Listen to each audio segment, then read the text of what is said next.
completely isolated from phase B and phase C. So those three phases are not supposed to touch each other under any circumstances. Otherwise, it's going to be a faulty condition, face to face, boom. It's going to trip the circuit. So that's not supposed to happen. So how do you isolate the phases? Putting up a barrier, which we call it insulator. That's the insulator, some sort of insulation in between. In this scenario, it's plastic. It's molded case. It's plastic frame, plastic barriers. When we go higher voltages, we have to use thicker barriers, special type of material. For lower voltages, they can be closer, just plastic. So you have the electrons are going through these metal pieces, and you have the metal connection inside, and then again the conductor, a metal piece coming out, and you connect the cable or the wire here. Okay. Everything else is insulated. It does not let the electrons, electricity passing through. So two basic tests that we perform on every piece of electrical equipment is Megger. Megger is to verify the integrity of the insulation between the phases, between the phase and the ground. So that's the purpose of using Megger. And Megger is a brand. Megger was the very first manufacturer in the US who came up with this brilliant idea. That's why when you go out in the field and everyone calls it Megger, let's Megger this breaker. It means we have to perform insulation resistance test. That's the formal name. Megger is a registered trademark. You cannot use it in the reference book. So that's why they wrote insulation resistance test. So we are measuring the resistivity, the resistance value of the insulation. Are we looking for high numbers or low numbers? High resistivity or low resistivity for the insulation? High. Insulation is supposed to be a barrier. A barrier doesn't let the electricity pass through. So the resistance value should be high. When you have a high resistance, the electrons are not going to go through. So high resistivity is ideal. The higher the better. When you have, so that's for the Megger. Item number 2.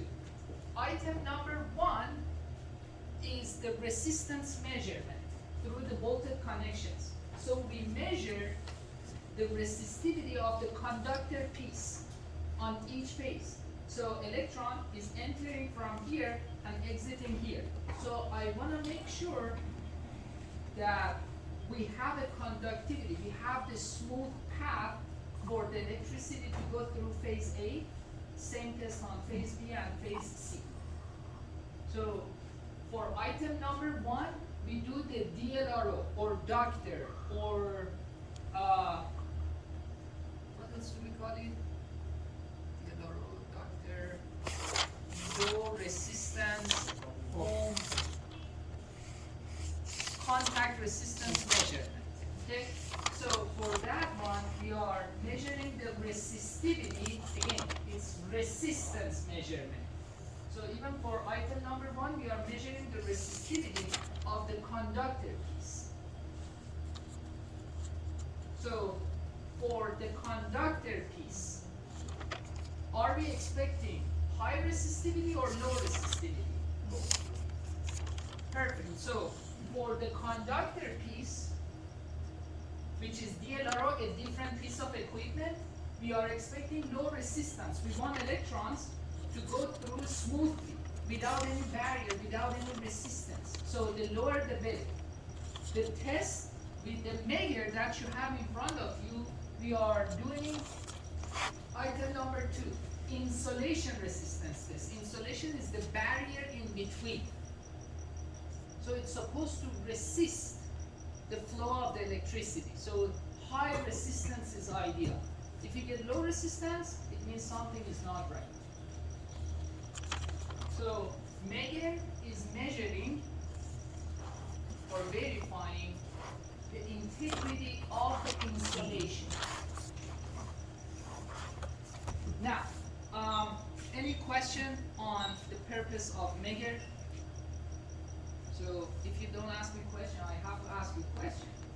On Tuesday, you're telling me Neil did the measure and he did the same thing with the multimeter. Yes, What was the difference? that the deal that, that's the multimeter, 2 times we got, LOL. OL means what? Over limit. It means it can measure up to a certain limit. Above and beyond that, the multimeter is not designed to measure anything accurately beyond that limit. So OL means above 20 kiloohms. I don't know, depending on the multimeter, we can look up the manual. But above a certain point, it's over limit. If you want to know the exact number accurately, you have to use measure. So multimeter does the job, but there are 2 drawbacks. One is the accuracy, and what is the other major drawback of the multimeter? Lower amperage. The range. It just doesn't have the range to get 1,000,000 ohms resistance versus, Yes, whatever. yes. What A- else? Amperage is way too low to read higher. Amperage, okay. Anything else? Is there any scenario that I can use the measure but not the multimeter? Thank you.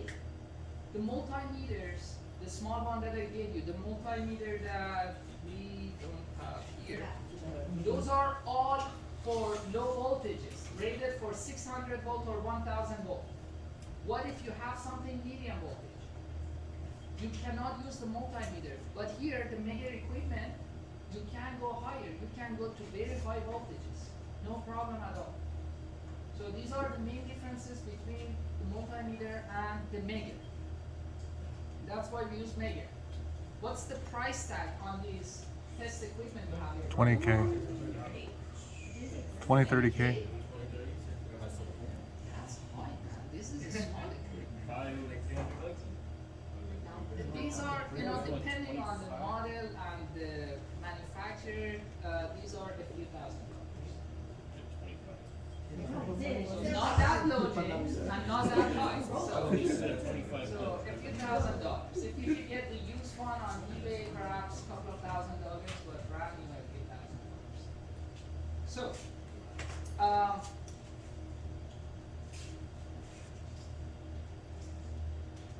so everyone clear on the purpose of measuring?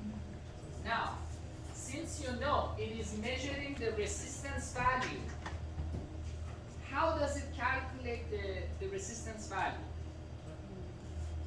Same with Ohm's law? Thank you, Jay. Same as Now, I always? wish Oh. I had more students like you, paying attention to all the details. You see, so V equals Item. IR. This is the concept behind the Megar equipment in front of you. And Megar is not a company, it's Emperor. I went to Dallas, Texas, that's where they are based at. This company is making billions of dollars. I'm not kidding. They are selling instruments, and they were the very first one who started this business. That's why these equipment are known as Megar. Just by following the Ohm's law. Theoretically, you cannot measure the resistance by itself. There is no such equipment. You always need to measure the voltage and you need to measure the current. The ratio between the two is gonna be displayed on the screen as the resistance. Even if you use the multimeter, it doesn't measure the resistance. It is injecting small amount of voltage, it is measuring the current, the ratio of the two is displayed on the screen. You cannot have the resistance measured by itself. It doesn't work that way. So you have to rely on voltage and current. The ratio is always the resistance. Same with the multimeter, same with the measure. This one is just more powerful and more accurate with better precision compared to multimeter. And this one can be applied to medium voltage and high voltage, but multimeter only low voltage. So these are the main differences. Now, for the measure, I want to perform the measure on this circuit breaker. So for measure, the goal is to find the resistivity of the insulation, right? So the resistance of insulation. I have to find the ratio between voltage and current. If you read NIDA MTS, does it say anything about the voltage or the current? How to perform measure? Yeah, table 100.